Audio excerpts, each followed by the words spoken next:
दोस्तों, मैं राज पांडे, आप देख रहे हैं आरसीएम टुडे। आइए जान लेते हैं अभी की लेटेस्ट अपडेट के बारे में।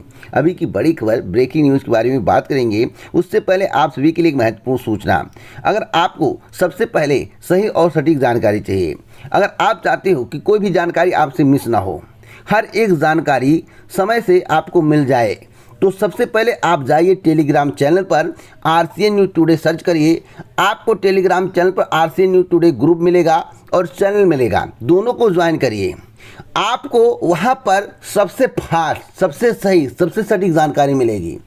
क्योंकि वीडियो रिकॉर्ड करने में, मिक्स करने में, अपलोड करने में समय लग जाता है। तो आप कहते हो कि आपसे पहले उन्होंने जानकारी दे दिया, आपसे पहले उन्होंने जानकारी दे दिया। मैं आपको जानकारी केवल नहीं देता हूं, आपको समझाने का भी प्रयास करता हूं। अगर आपको केवल जानकारी चाहिए, शॉर्ट में चाहिए, तो आप टेलीग्राम चैनल को ज्वाइन कर लें। उसके बाद विस्तार से आपको जानकारी यूट्यूब चैनल के माध्यम से मिलेगी। तो आपको इस बात का विश्वास हो जाएगा ना कि इस चैनल के माध्यम से सबसे पहले आपको जानकारी दी गई थी। नहीं तो आप कहते हो वहाँ से जानकारी मिल गई, वहाँ से जानकारी मिल गई। इसलिए मेरे द्वारा टेलीग्राम चैनल बनाया गया है, आप अभी जाकर ज्वाइन कर लो। अगर आपने अभी तक इस चैनल को सब्सक्राइब नहीं किया है तो आरसीएन न्यूज़ टुडे चैनल को सब्सक्राइब कर लो, बेल आइकन दबा दो, ऑल पर सेलेक्ट कर दो, जिससे हमारे वीडियो का नोटिफिकेशन आप तक सबसे पहले पहुंच जाए, वीडियो को आप सबसे पहले देख पाएँ। आज 10 बड़ी खबरों के बारे में बात करेंगे जो कि आपके लिए बहुत ही महत्वपूर्ण है। तो आइए पहली खबर के बारे में जान लेते हैं। देखिए, पहली खबर अर्थव्यवस्था से लेकर है। आपको मालूम होगा कि भारत की अर्थव्यवस्था इस समय चरमरा गई है। देश के प्रधानमंत्री नरेंद्र मोदी जी जब सत्ता में नहीं थे तो कह रहे थे कि रुपया इतना कमज़ोर क्यों हो रहा है, मनमोहन सरकार कुछ नहीं कर पा रही, कांग्रेस सरकार कुछ नहीं कर पा रही है। इतना पैसा, इतना रुपया खर्च होने के बावजूद देश में डेवलपमेंट क्यों नहीं हो रहा है, रुपया इतना कमज़ोर कैसे हो रहा है। तो आज का मैं डाटा आपको दिखाना चाहता हूं कि डॉलर कहां पहुंच गया। 79 रुपये 7 पैसे पर डॉलर पहुंच चुका है। 79 रुपये 7 पैसे। आज तक डॉलर इतना ज़्यादा बढ़ा नहीं था, न रुपया इतना ज़्यादा कमज़ोर हुआ था। बातों को ध्यान से सुनिएगा। तो रुपया बहुत ज़्यादा भारत का कमज़ोर हो चुका है। यह हमारे लिए, आपके लिए दुख की बात है। पहले कितना था देखिए, ग्राफ किस तरह से बढ़ता हुआ आपको नजर आएगा। 78 से देखिए बढ़ता हुआ 79 रुपये 7 पैसे पर पहुंच गया है। तो भारत की अर्थव्यवस्था का क्या होगा, भारत किस तरफ जा रहा है, कितना विकास हो रहा है, आप खुद आकलन लगाकर कमेंट बॉक्स में बताइएगा। अगली अपडेट है एक नई भर्ती को लेकर। आपको मालूम होगा कि प्रारंभिक अर्हता परीक्षा 18 सितंबर को प्रस्तावित है और इस चैनल के माध्यम से बताया गया था कल ही आपको कि 7 भर्ती प्रस्ताव पर मुहर लगाने की तैयारी चल रही है। कई भर्तियां हैं, एक एक भर्ती के बारे में विस्तार से जानकारी दूंगा, जो भर्ती आएगी, जिस प्रस्ताव पर मुहर लगेगा। इसलिए आपको हमारे साथ जुड़े रहना है। एक और भर्ती आपको देखने को मिलेगी जल निगम में 1489 पदों पर।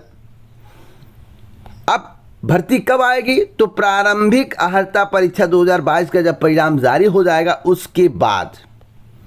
आपको बता दें कि जल निगम शहरी में अधिकारी से लेकर बाबू तक के 1479 पद खाली हैं, जिस पर भर्ती प्रक्रिया शुरू होने वाली है। जल निगम प्रबंधन ने वार्षिक कार्य योजना में इन रिक्तियों का उल्लेख करते हुए शासन को प्रस्ताव भेजा है। शासन से हरी झंडी मिलने के बाद भर्ती प्रक्रिया के लिए प्रस्ताव संबंधित आयोगों को भेज दिया जाएगा। अब समूह ग के कितने पदों पर भर्ती होगी, तो 1279 पदों पर। आपको बताना चाहता हूँ 37 पद समूह ख के हैं और समूह ग के वर्ग में 322 तकनीकी सेवा के पद हैं। तो तकनीकी सेवा प्लस 1079, कुल मिलाकर 1400 से अधिक, कितना, 1400 से अधिक पदों पर भर्ती होगी। मान लेते हैं 1600 पदों पर भर्ती ना है तो 1400 के करीब पदों पर भर्ती जरूर होगी। समूह का के 37, खा के 172, अगर कुल मिलाया जाए तो उत्तर प्रदेश में जल निगम में केवल लगभग 2000 पदों पर भर्ती होने की संभावनाएं जताई जा रही हैं। अभी पद इंक्रीज भी हो सकते हैं, तो लगभग 2000 मैं आपको बता रहा हूं। तो अभी से आप तैयारी कर लो, तैयारी करना शुरू कर दो। जिससे आपकी तैयारी बेहतर हो जाए और आपका सिलेक्शन हो जाए। तो पहले प्रारंभिक अर्हता परीक्षा के संबंध में आपको जानकारी होना चाहिए। 18 सितंबर को परीक्षा होगी और इसकी तैयारी बेहतर होगी, तभी आप इन परीक्षाओं में प्रतिभाग कर पाओगे। आप तैयारी के लिए आपको कौन सी बुक पढ़नी है आपको टेलीग्राम चैनल पर बता दूंगा, यूट्यूब चैनल पर भी बताऊंगा। देखिए, लूसेंट NCERT से तैयारी करिए, लूसेंट पढ़िए। और मैं आपको बता दूं, टेस्ट सीरीज के संबंध में इस चैनल के माध्यम से ज़बरदस्त टेस्ट सीरीज तैयार करवाया जा रहा है टेक्स्ट बुक के द्वारा। और जैसे ही टेस्ट सीरीज तैयार हो जाएगा, इस चैनल के माध्यम से आपको बताया जाएगा। आपको अगर 400, 500, 600 रुपये में 400, 500, 600 रुपये में बेहतर तैयारी मिले और आपके सिलेक्शन के चांस बढ़ जाएं, आपके नंबर इंक्रीज़ हो जाएं, इससे अच्छी और खुशी की बात नहीं हो सकती है। केवल टेस्ट सीरीज के माध्यम से अगर कोई सिलेक्शन लेना चाहता है, उससे बड़ा मूर्ख नहीं है। लेकिन टेस्ट सीरीज से आपके नंबर इंक्रीज हो सकते हैं, इतनी मैं गारंटी लेता हूं, क्योंकि जो मैं टेस्ट सीरीज तैयार करवाऊंगा वह बहुत ही ज़बरदस्त होगा। और मैं आपको बता दूं, आपको लूसेंट और NCERT की बुक से विशेष तौर पर पढ़ना है और सिलेबस का अध्ययन भी करना है। बातों को ध्यान से सुन लीजिएगा, कोई अपडेट होगी आगे मैं आपको देता रहूँगा। एक और महत्वपूर्ण खबर मैं आपको बता दूं, CHSL 2020 स्किल टेस्ट 1 जुलाई को होगा, जिसके संबंध में कर्मचारी चयन आयोग के द्वारा नोटिस जारी कर दिया गया है। अगली अपडेट है B.Ed प्रवेश परीक्षा को लेकर। B.Ed प्रवेश परीक्षा के संबंध में बहुत ही महत्वपूर्ण जानकारी है। 6 जुलाई को परीक्षा प्रस्तावित है। आपको मालूम होगा, देवरिया में 20 केंद्र बनाए गए हैं व कुशीनगर में 14 केंद्र बनाए गए हैं। रुहेलखंड विश्वविद्यालय द्वारा आयोजित संयुक्त B.Ed प्रवेश परीक्षा 6 जुलाई को होगी। DDU को इसका नोडल केंद्र व कुलसचिव विश्वेश्वर प्रसाद को इनका नोडल अधिकारी बनाया गया है। DDU नोडल केंद्र पर गोरखपुर, देवरिया और कुशीनगर में इस परीक्षा को सकुशल संपन्न कराने के लिए जिम्मेदारी दी गई है। तो मैं आपको बता दूं, 1400 से ज़्यादा केंद्र बनाए गए हैं। आपको मालूम होगा, लाखों की संख्या है परीक्षा में प्रतिभाग करने वालों की। परीक्षा को चुस्त दुरुस्त तरीके से कराया जाए, नकलविहीन परीक्षा कराया जाए। अधिकारी इसकी तैयारी में है, तो आप लोग थोड़ा और रिवीजन कर लीजिए, इससे आपके नंबर इंक्रीज हो जाए, आपको गवर्नमेंट कॉलेज मिल जाए।